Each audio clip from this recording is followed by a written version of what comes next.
Hola amigos, bienvenidos a nuestro canal Santana RC. Aquí estamos de nuevo. Vamos a hacer unos vídeos ahora explicando cómo hacemos nosotros el setup de los chasis.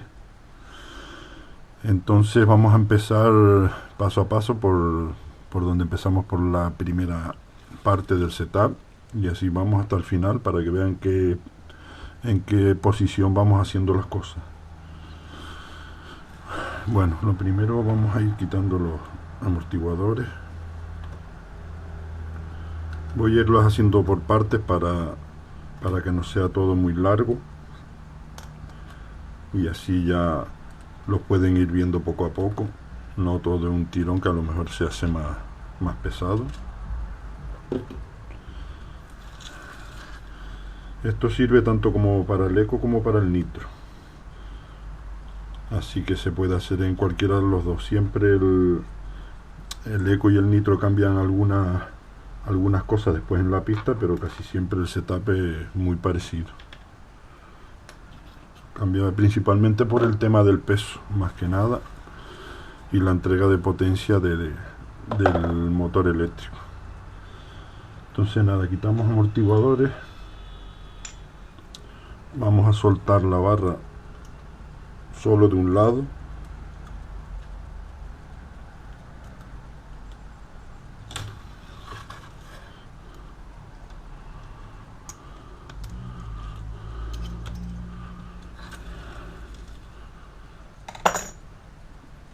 Bueno, principalmente lo más importante de todo es que los trapecios tienen que bajar por su propio peso, súper suave. Para eso hay que estar pendiente si hace falta usar un escariador en los trapecios para hacerlo suave, ya que a veces el plástico no queda perfectamente el agujero y siempre puede quedar frenado, o las rótulas pueden quedar muy presionadas en las rótulas metálicas, en las plásticas. Entonces es una cosa que es fundamental, que los trapecios caigan por su propio peso, pero súper suave. Después, otra cosa, lo habréis visto en los otros chasis que usamos, yo suelo marcar siempre la pieza del Ackerman para saber dónde está centrado. En esta vez, como tenemos una guía en el centro de carbono, marqué justo a los lados. Entonces, como lo podéis ver aquí, tanto por un lado como por el otro, sé que ahí es perfectamente el centro. Eso es una cosa fundamental a la hora de regular después la divergencia.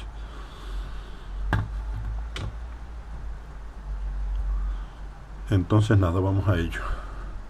Lo primero que tenemos que decir es que el setup del IGT8, aquí tenemos las herramientas para hacerlo. Sabemos que siempre el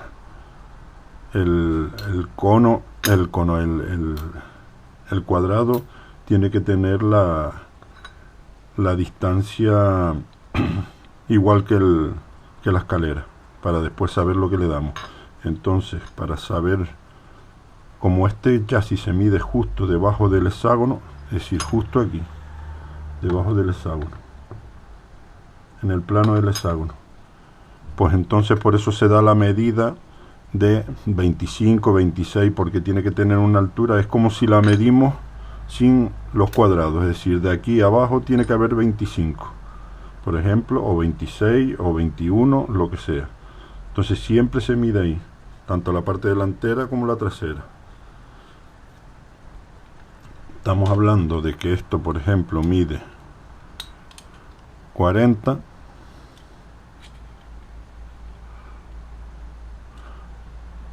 nos mide 40, entonces tenemos que 20, poniéndolo debajo, se nos queda de que aquí al 0 hay 20, por lo tanto todo esto es 21, 22, 23, entonces esa es la medida, por eso se hace así. Si no, se podría hacer al suelo. Siempre el problema del suelo es que el chasis pues tiene que estar súper limpio por debajo, la parte esta también, entonces hay veces que pues tiene alguna piedrita o tiene algún arañazo y entonces no queda perfecto. Aparte que tenemos el plástico del bumper que te puede tocar también, te puede engañar. Entonces lo mejor es ponerlo justo en esta parte y justo en esta parte. Sería lo ideal. Y así sabemos si el chasis lo estamos regulando completamente plano o no. Tocamos las mariposas y vemos que el chasis no se mueve, está completamente plano.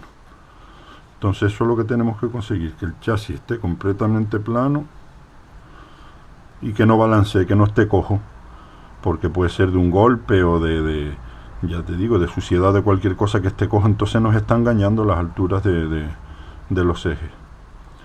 Otra cosa, yo no lo mido en el plano porque es más fácil debajo. Siempre te puede quedar un poquito más girado el plano para no estar tocando los dos, todas esas cosas. Yo lo mido justo aquí. Yo lo mido justo aquí. Es decir, en la rosca, pero donde no hay rosca. Quedaría una cosa así. ¿Ves? Si por ejemplo le damos 25, ahora calculamos, porque voy a calcular la diferencia del plano al eje, pero quedaría así. Es decir, si tú dices hay que darle 23, pues le damos 23 ahí. Entonces siempre va a ser más cómodo, ¿ves?, ponerlo ahí para medirlo, que estar siempre buscando el plano, que si está completamente horizontal con el suelo, el plano, y no. Entonces bueno, yo lo hago así. ¿Qué pasa? Que la medida ya no es la misma. La medida no es la misma porque tenemos que darnos cuenta que de aquí, vamos a ponerlo a 0, que del plano a la rosca hay 2,5. Entonces siempre tenemos que darnos cuenta que aquí tenemos una diferencia de 2,5. Cuando yo hago el setup, por ejemplo, cualquier setup que vean de nosotros, la diferencia va a ser aquí. Entonces si yo quiero darle 25 al plano, tenemos que darnos cuenta que tenemos que darle pues 2,5 más. Digo 2,5 menos, porque si aquí tenemos 25, por ejemplo, al medir aquí vemos que ya no es lo mismo. ¿Entiendes? Entonces ahí es donde está el quid de la cuestión. Por ejemplo, vamos a ver a cuánto lo tengo yo ahora en el plano. Ahora, por ejemplo, en el plano estaría a 23 y en el hexágono estaría pues a 25,5. ¿Ves? Un poquito más de 25 y 26 queda justo. Entonces bueno, ese medio milímetro no es una cosa importante, pero tenemos que tener en cuenta que si el setup mío, por ejemplo, pone 26, sabemos que por ejemplo es 24, ¿entiendes? En el hexágono. Pero bueno, yo lo mido así porque es más fácil que estar siempre regulando, porque te puede quedar un poquito, ¿entiendes?, no completamente plano, y a lo mejor ahora al irlo a medir ya tienes que estarlo tocando y entonces bueno, no me convence esa forma y lo estoy haciendo de la otra. Entonces nada, esa es la única diferencia con respecto al setup.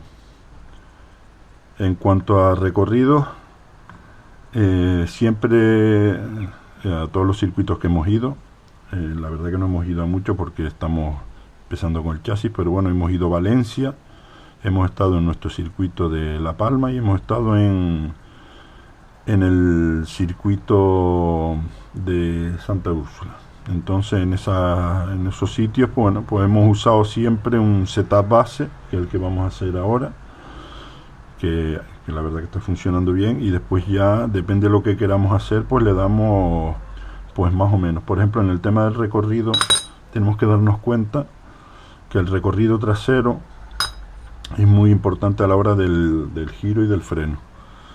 Si por ejemplo nosotros siempre vamos a empezar con el setup de 25 y 23, vamos a empezar siempre, y después depende de lo que quiera el circuito, la conducción de Tony y demás, pues vamos haciendo, dándole más o dándole menos. Por ejemplo, en la parte trasera lo que conseguimos es que Si le damos más recorrido, es decir, si bajan los trapecios, vamos a conseguir que el chasis al frenar cargue más peso delante, con lo que vamos a tener más giro entrando en curva. Pero el culo, al estar más inclinado, tiene menos peso, pues las ruedas tienen menos peso, frena peor y puede barrer al entrar en curva.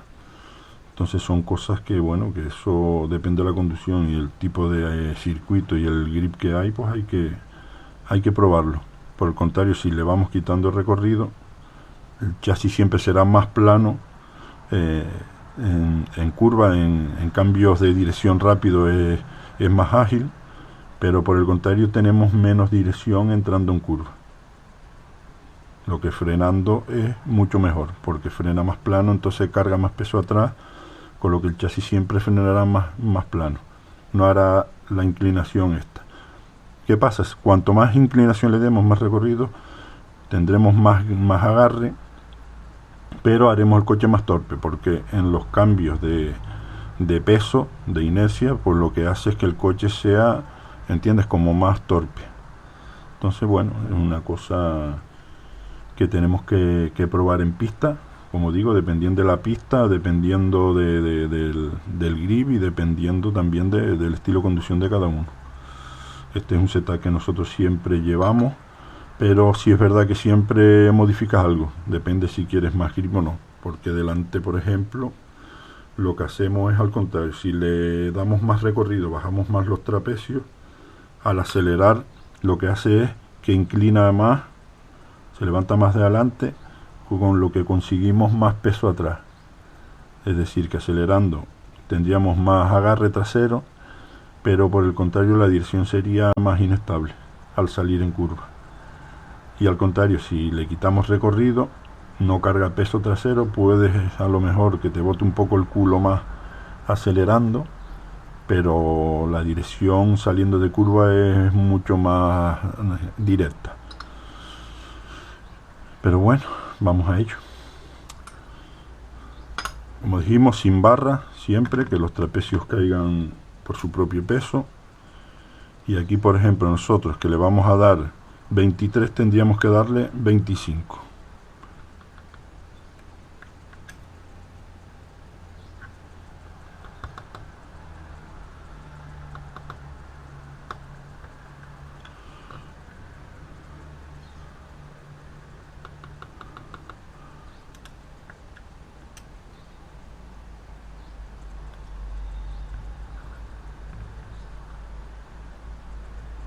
Ahí tenemos 25 y aquí tenemos pues un poco más de 25.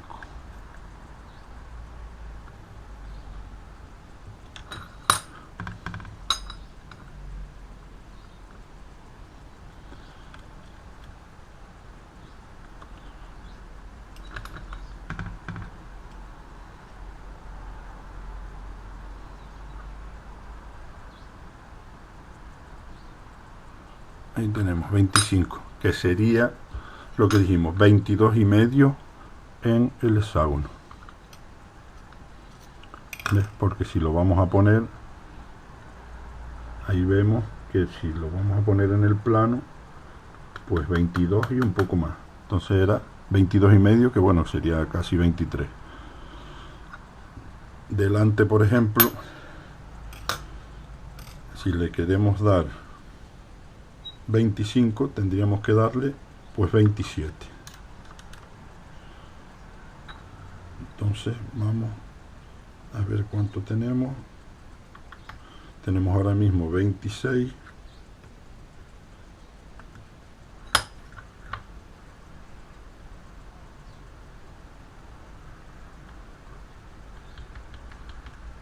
Y ahí tenemos prácticamente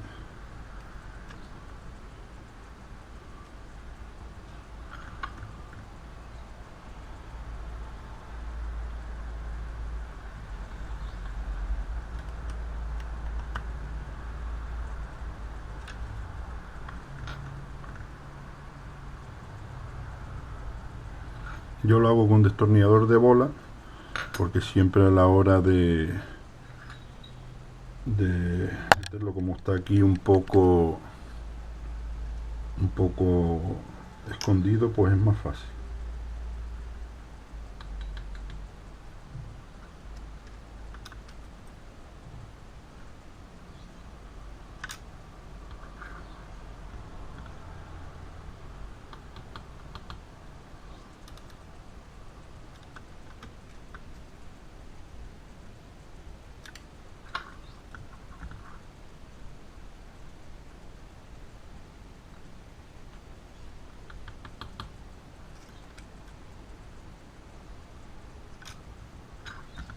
Ahí lo tenemos. Bueno, entonces dijimos que delante 27 y detrás 25, lo que equivale en el plano a 25 y 23. Bueno, yo lo hago así. Entonces nada, sabemos que el tema del recorrido es importante, pero es importante, depende de cada piloto y cada circuito. Entonces es una cosa que vamos a tener que probar. También es importante decir, que mucha gente me lo ha preguntado, cada vez que cambiemos los conos del roll center, los casquillos, nos va a variar el recorrido. Entonces una cosa que tenemos que mirar, si cambiamos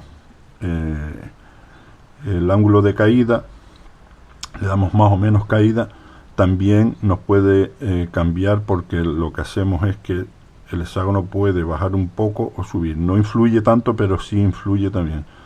Entonces es una cosa que deberíamos tener más o menos controlado la caída, para que no estemos variando, que no vayamos a tener aquí 0 grados y estemos regulando el down stop. Entonces bueno, es bueno antes de medirlo con amortiguadores y todo, medir las caídas.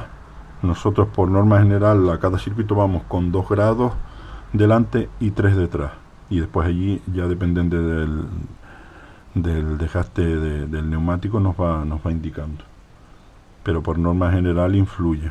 Son cosas que te pueden influir bastante, depende si cambias la posición del tirante, tanto en la mangueta como en la mariposa, todo eso influye. Entonces son cosas que se debería tener en cuenta a la hora de regularlo. Así que nada, siempre teniendo, acuérdense, el Ackerman justo en el centro. Lo pueden hacer una marca, o bueno, lo pueden hacer abajo guiándose por los tornillos. Yo siempre lo he marcado, siempre me ha gustado hacerlo así. Y al contrario, si no tuvieran mesa, pues lo que harían sería regularlo con un calibre que se hacía antes. A mí no me gusta, pero bueno, regulándolo aquí a la parte de arriba del hexágono de la rueda. Entonces tienes que darte cuenta que, como no es debajo, que es encima, tienes que medir el diámetro de la rosca, que son 12. Entonces sabemos cuánto tendremos que darle. Si debajo deberíamos darle por ejemplo 25 que dijimos, tendremos que darle pues 35, 37 tendríamos que darle encima.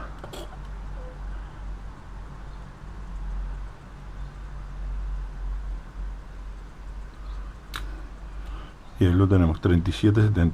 Es una cosa que no me gusta principalmente, porque al estarlo midiendo siempre le puedes hacer fuerza. Como esto es, ¿entiendes? Como es tan delicado con el tema lo explico mejor así. Al medirlo puedes hacer fuerza y te está engañando la medida, ¿ves? Ahí ya hice fuerza, ya, ¿ves? Tiene más de 37. Entonces es una cosa,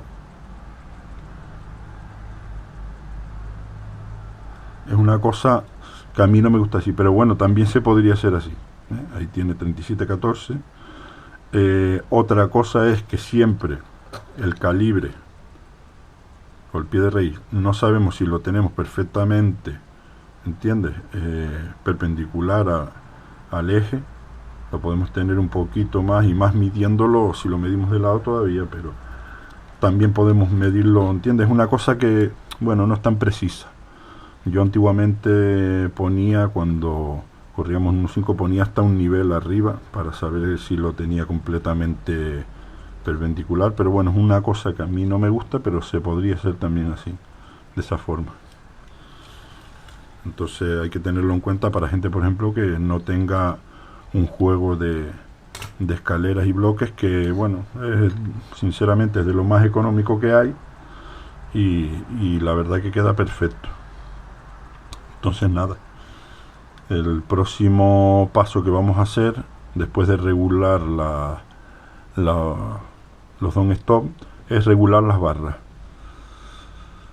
Ok, pues nada, un saludo amigos, hasta la próxima.